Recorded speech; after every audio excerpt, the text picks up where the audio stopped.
Ladies and gentlemen, listen carefully, because what I'm about to say isn't just another political soundbite. It's a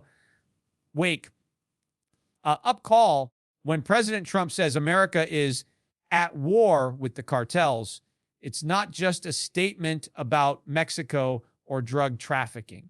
It's a reflection of something far deeper, a symptom of the economic and social decay that's been festering beneath America's surface for decades. And if we don't understand what's really driving this so-called war, we're going to lose far more than the fight against drugs. We're going to lose the very soul of our economy. You want to know the truth? The greatest threat to America isn't hiding in the mountains of Mexico. It's sitting comfortably in the heart of Washington, D.C. The real enemy isn't the cartel smuggling across the border. It's the cartel of corruption, greed, and denial that operates within our own economic system. You can't declare war on external enemies while your internal foundation is rotting from within. Every empire that fell in history didn't collapse because of foreign invasions. It crumbled because it ignored its own moral and financial decay. And that's exactly where we're heading if we don't wake up right now. For decades, politicians have pointed fingers outward, blaming others, distracting the people, creating enemies that keep the headlines busy. But behind those headlines, the real war was being lost, the war for economic integrity, for fiscal responsibility, for truth. The American people have been lulled into complacency by leaders who promise prosperity without production, wealth without work, and safety without sacrifice. That's not leadership. That's manipulation. That's how a society is quietly enslaved, not by force, but by false comfort. Corruption doesn't need to hide when the people have stopped looking. Every dollar printed without value, every promise made without resources, every bailout funded by taxpayers, it's all part of an internal cartel that feeds on the illusion of growth while hollowing out the nation's core. The cartels outside our borders may trade in drugs, but the cartels within trade in something far more dangerous: trust. They erode the faith that citizens have in their money, their markets, and their government. Once that faith is gone, the collapse isn't just possible, it's inevitable. You see, it's easy to rally the nation around a physical enemy. It feels patriotic, it feels bold, it feels like action. But the real battle, the one that truly defines a nation's destiny, is fought in boardrooms, in banks, in legislative chambers, and in the hearts of its people. It's fought between those who produce real value and those who manipulate numbers. It's fought between sound money and fake prosperity. And make no mistake, right now, we are losing that war. Listen closely, because here's the hook that most won't tell you. America's downfall won't come from an invasion. It will come from invalidation.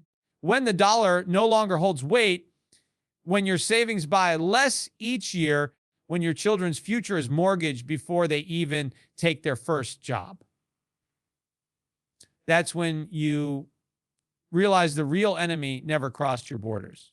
It was voted in, it was printed in, it was legislated in. We've reached a point where the government has become both the dealer and the doctor, handing out economic drugs to keep the system breathing while pretending to heal it. Stimulus checks, zero interest rates, endless bailouts, all of it designed to delay pain, not remove the cause.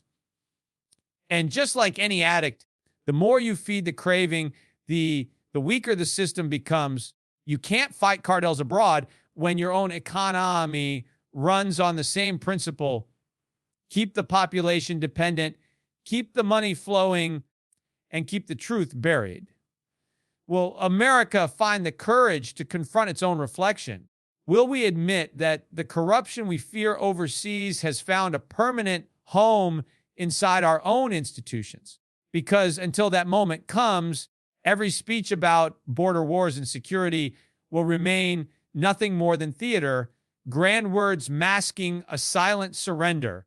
The real victory won't come from drones, walls, or troops. It will come from discipline, accountability, and integrity. The war begins not in the desert, but in the deficit, not against drug lords, but against the addiction to lies. And until we stand up to that truth, the cartel within will continue to win one borrowed dollar at a time. The greatest addiction in modern America isn't to drugs, fame, or technology. It's to easy money. The nation has become hooked on a financial drug so powerful that most people don't even realize they're dependent on it. It doesn't come in a syringe or a capsule. It comes in the form of stimulus, checks, zero interest rates, and government promises. The Federal Reserve has become the largest dealer in this economic pushing cheap credit into the veins of the economy, creating the illusion of growth while silently destroying its strength. It feels good at first, like a high that convinces you everything is fine, but beneath that rush, the foundations are cracking. You can't build lasting prosperity on borrowed money and printed paper.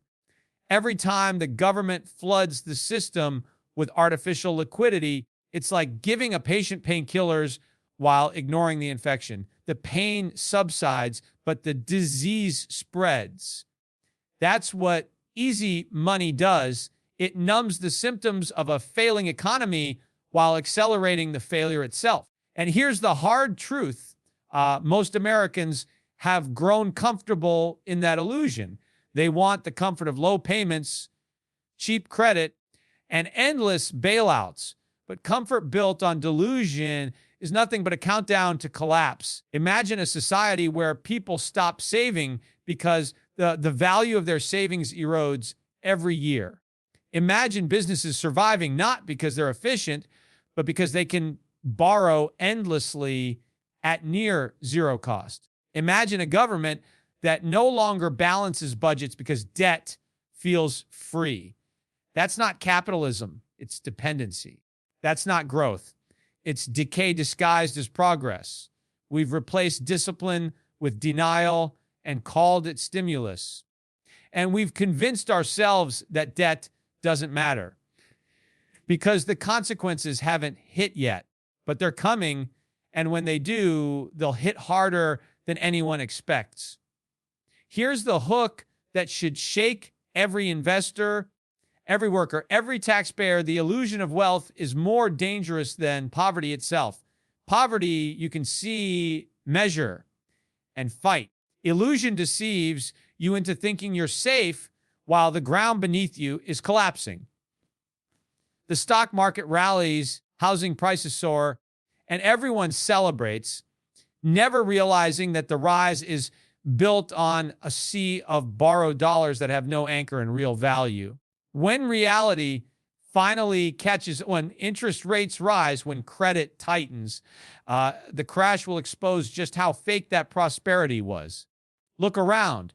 Every time the market trembles, the government's first instinct is to print. Every time a company fails, the Fed rescues it. Every time consumers stop spending, they're handed another injection of borrowed cash. That's not economics, that's economic sedation. And like any addict, the system now needs bigger doses just to feel normal. The first trillion wasn't enough. The second trillion barely worked. Now we're printing at levels that would have been unthinkable a decade ago and still calling it recovery. The addiction to easy money doesn't just damage markets. It damages minds. It convinces people that success comes without risk, that wealth can be created without work, and that every problem can be solved by throwing money at it. That mentality kills innovation, erases savings, and punishes responsibility. When savers earn nothing, when debtors are rewarded, when speculation pays more than production, you've reversed the laws of sound economics. You've turned stability into a fantasy. We must understand every dollar that's borrowed must be repaid, if not by us, then by our children. Every artificial boom guarantees a real bust. Every temporary stimulus creates permanent dependence. The cost of easy money is always paid later, and the longer we delay it, the higher the price becomes. The question is not whether the reckoning will come, it's when. America needs to break the cycle. We need to rediscover the value of hard work, savings, and honest production. We need to accept short-term pain for long-term strength. The market doesn't need more manipulation. It needs truth. Because the longer we live on borrowed time and borrowed money, the more we guarantee that the next crash won't just be financial, it will be national. The day we stop begging for easy money is the day we start earning real prosperity again. Until then, every dollar printed is another chain around our future, and every cheer for stimulus is another step toward the edge of collapse. The addiction feels safe now, but like every addiction, it ends the same way: withdrawal, regret, and rebuilding from the ashes. The only question that remains is, will we have the courage to quit before it's too late? Paper wealth is the grand illusion of our age. It glows brightly on screens, flickers in portfolios, and fills digital statements with numbers that seem to promise security. But behind those numbers lies nothing tangible, no metal, no production, no enduring value. We've built an empire on digits instead of discipline, and the world has mistaken paper promises for real prosperity. The truth, however, remains unshaken. When confidence fades, paper burns fast, but real value, real assets endure. For centuries, gold and production have been the backbone of every strong economy. They represent labor, scarcity, and trust. Three things that cannot be printed by decree or created out of thin air. Yet somewhere along the way, we decided that those principles were outdated. We replaced sound money with the illusion of infinite credit. We replaced savings with speculation and hard assets with digital entries. It worked for a while, like every illusion does, until reality started whispering reminders that you can't fake value forever. Here's the hook that should wake anyone who's listening: your wealth isn't real until it's backed by something real. Stocks can crash overnight. Currencies can be devalued with a single policy decision. But what's tangible, what holds intrinsic worth, never vanishes in the storm. That's why the wealthiest and wisest throughout history have always sought refuge in assets that governments can't print and inflation can't destroy.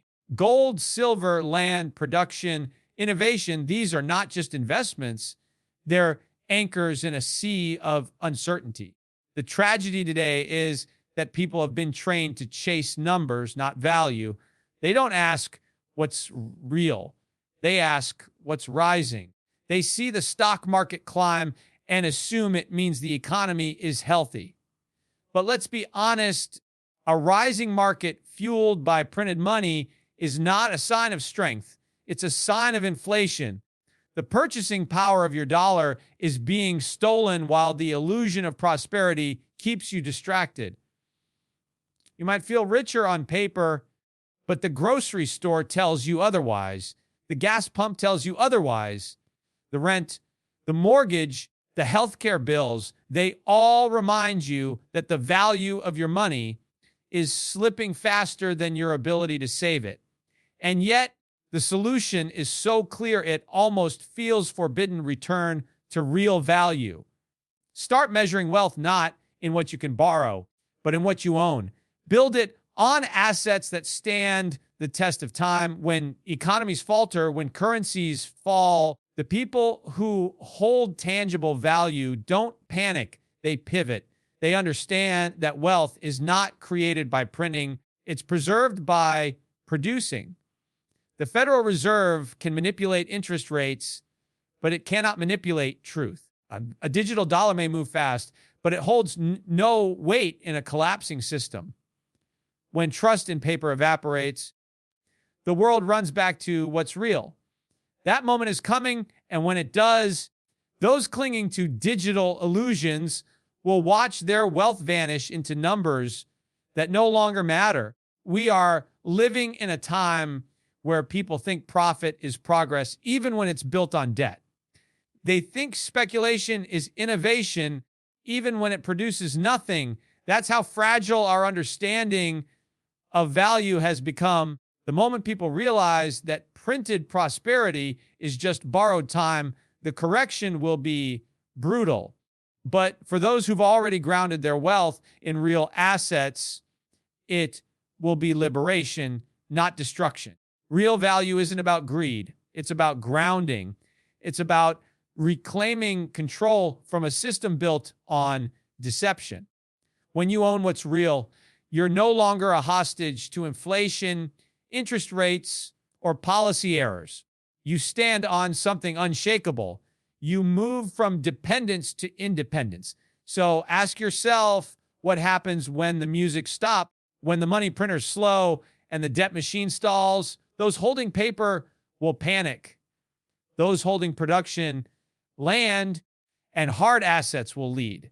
Because no matter how many dollars you print, you can't print wheat, you can't print energy, and you can't print trust.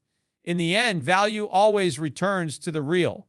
Accountability is not just a principle, it is the cornerstone of every great civilization. The moment accountability dies, decline begins. You can trace the fall of every empire, every failed institution, every broken promise. And at the root, you will always find the same disease, the abandonment of responsibility. America, once the global example of discipline and accountability, has drifted dangerously close to that edge. We've created a culture that celebrates excuses instead of effort, entitlement instead of excellence, and dependency instead of determination. The result? A nation that points outward while the rot spreads inward. The truth is uncomfortable, but it must be faced. We've become addicted to blaming others for the mess we've made ourselves. Politicians blame the rich blame the system. The poor blame the government. And the government blames foreign enemies. It's a perfect cycle of distraction, and it's killing our ability to grow. You can't build strength by denying your weaknesses. You can't restore a nation by outsourcing responsibility. Accountability isn't a punishment. It's a power. It's the moment when we stop saying someone should fix this and start saying, I will fix this. Here's the hook that separates the successful from the broken. Real progress begins where blame ends. When individuals, businesses, and governments accept their role in the problem, only then can they claim ownership of the solution. Right now, America is standing at a crossroads.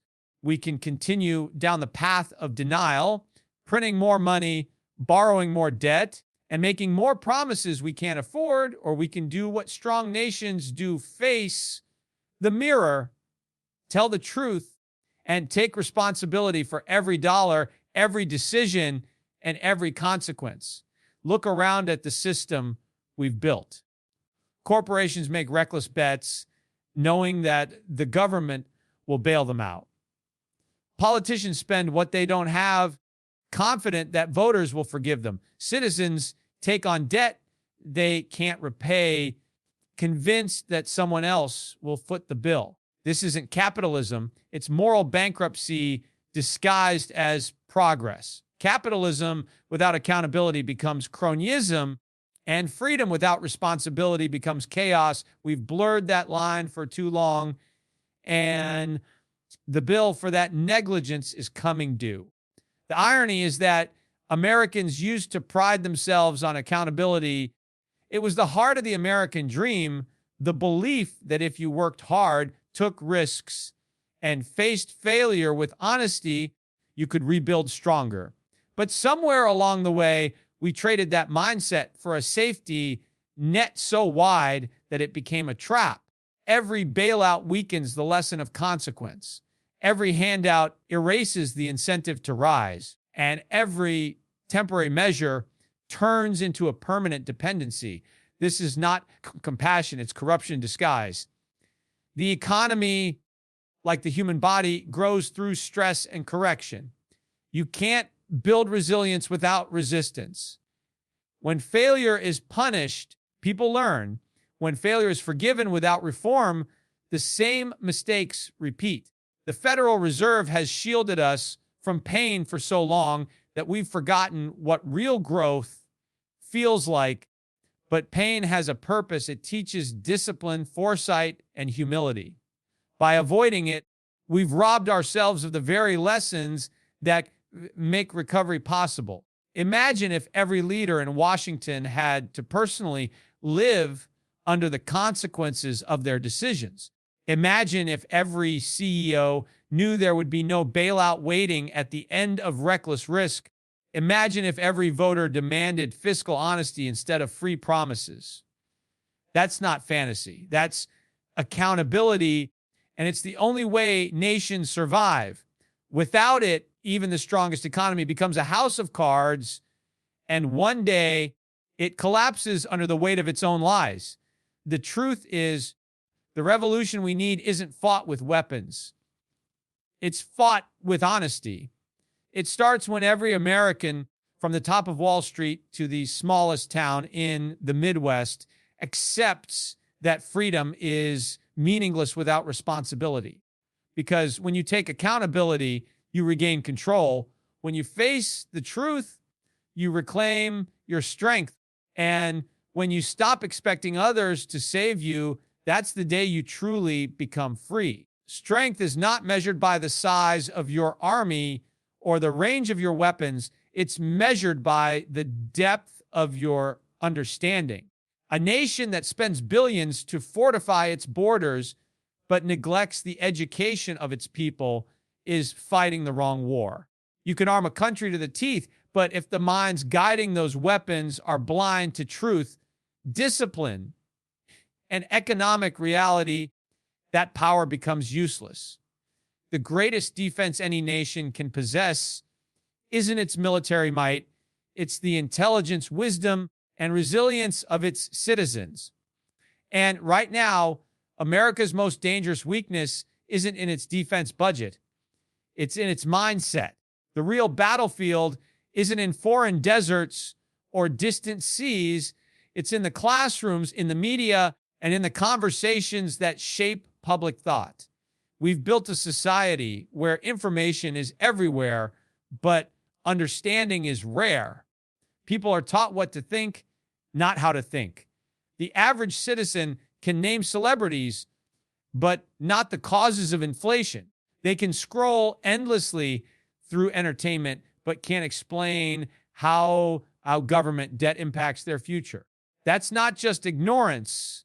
It's a strategic vulnerability. A nation that doesn't understand its economy will always be controlled by those who do. Here's the hook that should make every listener pause. The most powerful weapon in the 21st century isn't a missile, it's a mindset. The war of the future won't be fought with tanks, it will be fought with ideas. And the side that wins will be the one that understands the truth about money, productivity, and freedom. Yet, instead of investing in critical thinking, we've created generations that crave comfort over clarity. We've made emotional satisfaction more important than rational understanding. And in doing so, we've weakened the very foundation of national strength. Look at the state of our discourse. Politicians promise free solutions with no cost.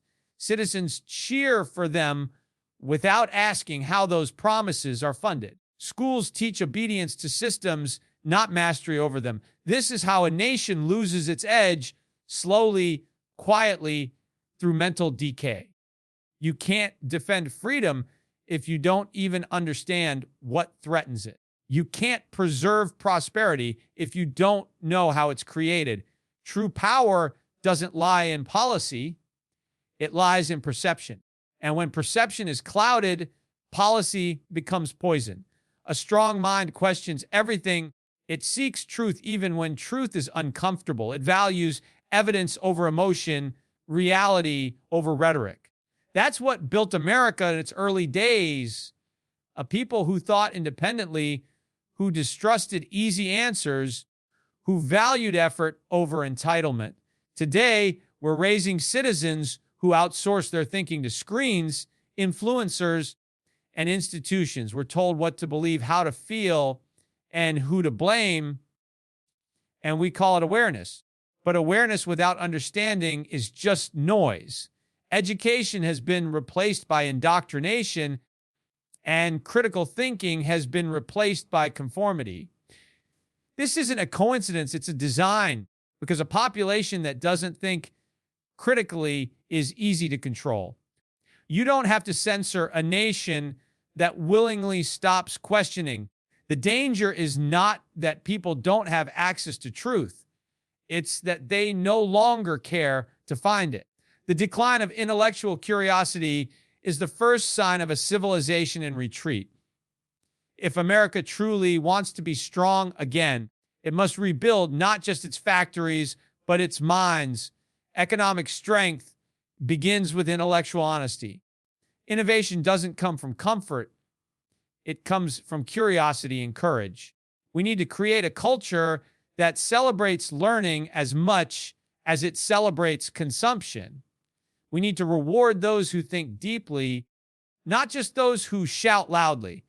Because the moment we stop learning, we start losing. Every empire that fell began with intellectual decay.